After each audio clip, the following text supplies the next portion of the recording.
Information. अभी तक आपने देखे दो चीजें कर ली हैं परफॉर्म, कौन कौन सी? आपने कर लिया इंसर्ट और फैच कर लिया, मतलब कि इंसर्ट और रिट्रीव कर लिया डेटा।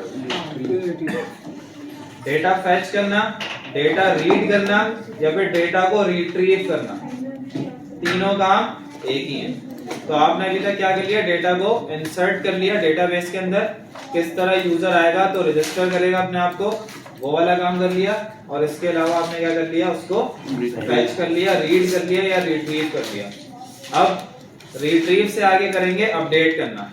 तो रिट्रीव को दोबारा से एक मर्तबा रिपीट कर रहा हूँ, जिसका कॉन्सेप्ट क्लियर नहीं था वो दोबारा अपना कॉन्सेप्ट क्लियर कर ले और उसके बाद उसको हम अपडेट करेंगे, ठीक है। तो चलते हैं जरा, चलिए शुरू करते हैं। ये हमारे पास फाइल थी और इस फाइल में हमने क्या किया हुआ, अच्छा इंडेक्स की फाइल के अंदर ही मैंने क्या किया हुआ, एक फॉर्म बनाया था जिस फॉर्म के थ्रू मैं डेटा को इंसर्ट कर रहा था। अच्छा इस फॉर्म पे क्लिक होते ही फॉर्म किस फाइल पे जाएगा, कॉन्फ़िग नहीं वो insert.php में। एक्शन के अंदर हम किस फाइल का नाम देते हैं, इंसर्ट करने जिस फाइल के अंदर php का कोड लिखते हैं। अच्छा ठीक है, जो इस फॉर्म का डेटा लेके जाएगा डेटाबेस के अंदर। तो इंसर्ट की फाइल आपकी क्या करेगी, ये तमाम डेटाबेस में लेके जाएगी ये वाला डेटा। सही। तो हमने इंसर्ट की फाइल में उसका रेफरेंस दिया और इंसर्ट में आगे कहा कि अगर रजिस्टर का बटन सेट हो जाए तो first name, last name, email और पासवर्ड सब उठा के फॉर्म के अंदर से इन वेरिएबल्स के अंदर डाल दो। और जब इन वेरिएबल्स के अंदर यूजर का इनपुट हर दफा नया आएगा तो इनके अंदर आके स्टोर होता रहेगा।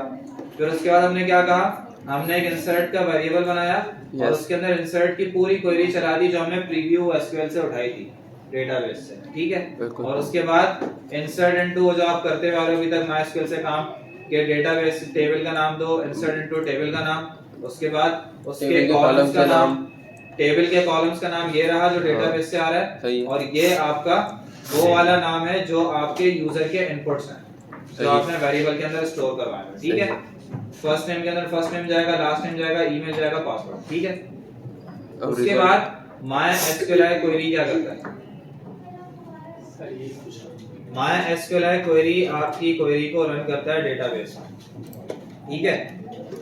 तो ये डेटाबेस में जाके क्वेरी को रन कर देगा। कनेक्शन हम इसलिए लिखते हैं क्योंकि कॉन्फ़िग की फाइल के अंदर जो कनेक्शन का वेरिएबल है इसके अंदर तमाम कॉन्फ़िगरेशन आ रही है डेटाबेस की, और यहाँ पे आपकी क्वेरी आ रही है।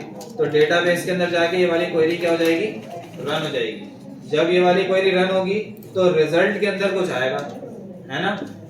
रिजल्ट के अंदर क्या आएगा, रिजल्ट के अंदर वो चीज आएगी जो फैच हो गया, जो इंसर्ट होनी है, और आउटपुट ऐसा आएगा कि भाई रिजल्ट चला या नहीं।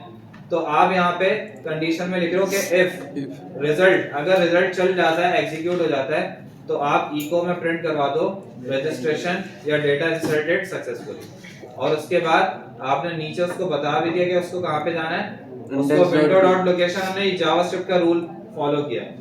विंडो डॉट लोकेशन करके हमने क्या किया कि इंडेक्स डॉट php के अंदर आ गया,